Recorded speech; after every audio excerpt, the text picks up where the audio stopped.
اب یہ جو مشن میں نے آپ کے سامنے رکھا، ایک بنیادی مشن قرآن کی تبلیغ کرو، تبلیغ کرو، تبلیغ کرو، تبلیغ کرو۔ یا ایھا الرسول بلغ ما انزل الیک من ربک وان لم تفعل فما بلغت رسالتہ۔ نمبر 2، جو دین حق دیا اسے غالب کرو، قائم کرو، نافذ کرو، اس کی مثال پیش کرو دنیا کے سامنے۔ ان دونوں میں مدد درکار تھی محمد الرسول اللہ کو۔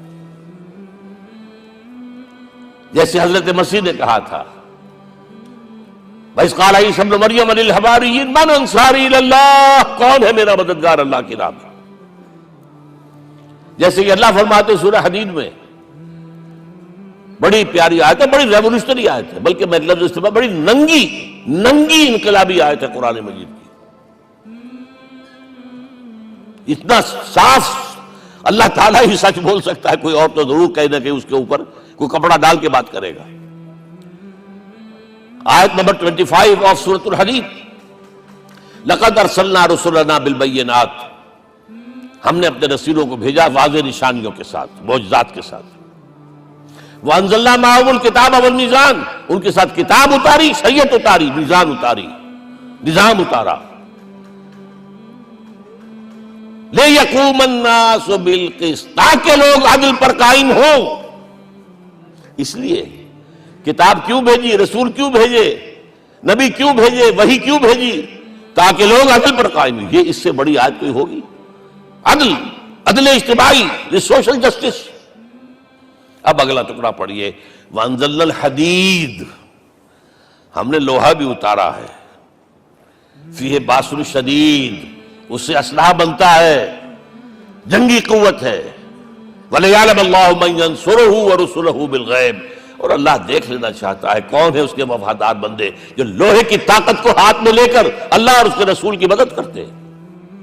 دین اللہ کا، اسے قائم کرنا اللہ کی مدد ہے، اسے قائم کرنا محمد کا فرض ہے، اس کے جد و جہد کرنا محمد کی مدد ہے صلی اللہ علیہ وسلم۔ یہ تھی نصرت، اور یہ نصرت آپ کو معلوم ہے حضور کی زندگی میں صحابہ کرام نے کی ہے کہ نہیں کی؟ جو شخص ایمان لایا فوراً داعی بن گیا، فوراً۔ ابو بکر ایمان لائے، اور 6 جو ہیں عشرہ مبشرہ میں سے چوٹی کے صحابہ، وہ ان کی دعوت پر ایمان لائے۔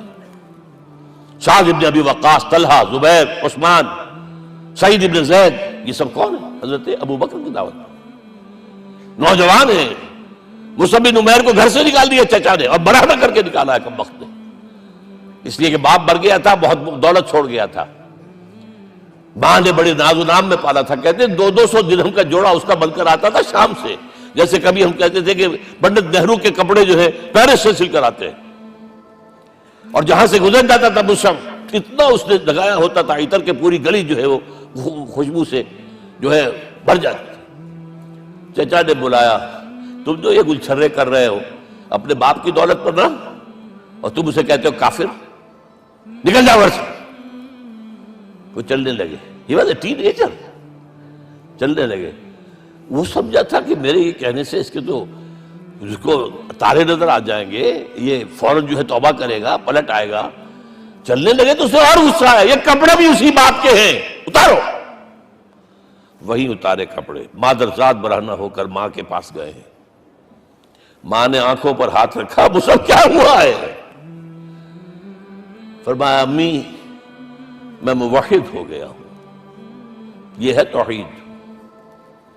اور اب جا کر حضور کے دامن میں بیت ارقم میں اب ہمہ وقت کارکن ہے، قرآن اتر رہا ہے، پڑھ رہے ہیں، سمجھ رہے ہیں، قرآن اتر رہا ہے، یاد کر رہے ہیں۔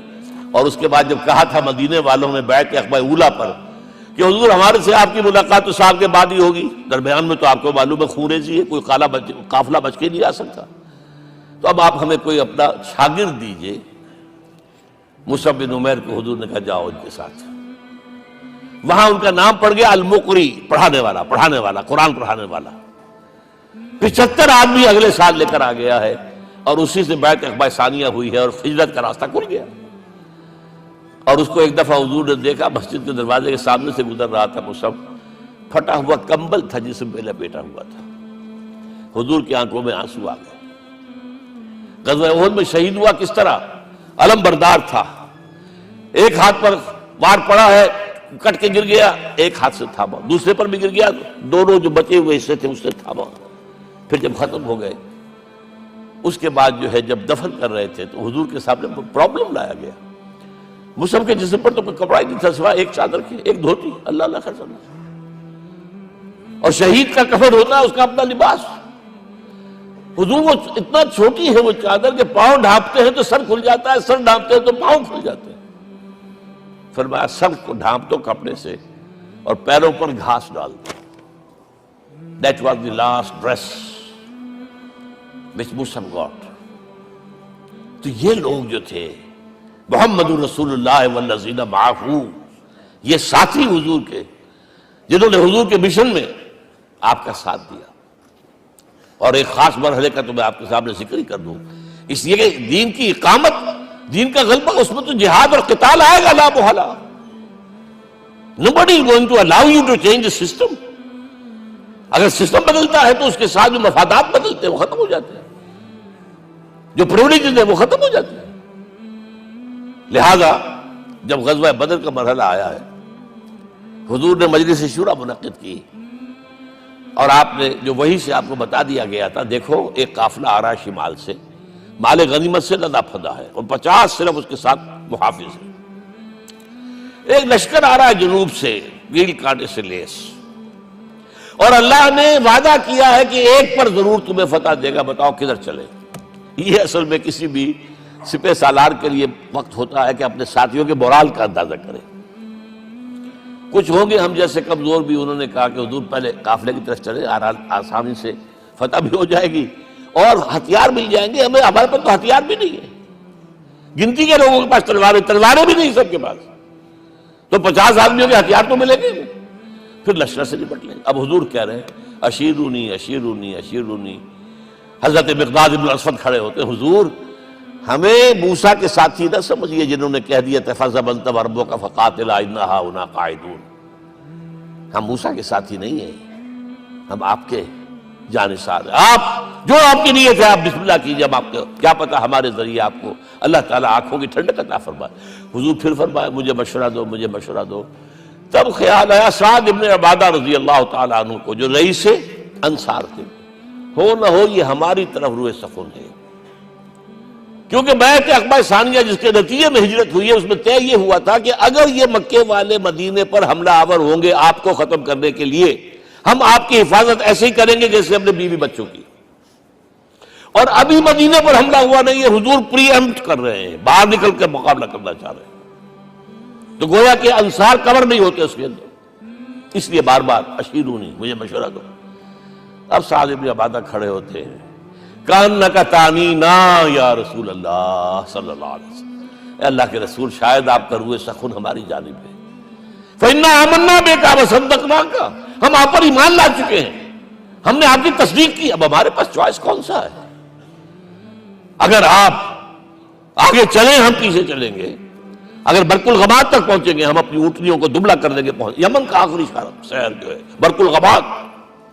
اور اگر آپ ساحل سمندر پر کھڑے ہو کر اپنی سواری سمندر میں ڈالیں گے ہم بھی ڈال دیں. بہرحال یہ مراحل ہیں کہ جن سے گزر کر حضور نے اللہ کے دین کو غالب کیا اور قائم کیا. اور اس ہر سطح پر، ہر مرحلے پر صحابہ کرام نے آپ کا ساتھ دیا. جہاں آپ کا پسینہ گرا وہاں انہوں نے اپنی خون کی ندیاں بہا دی. محمد رسول اللہ والذین معہ اشداء علی الکفار رحماء بینہم.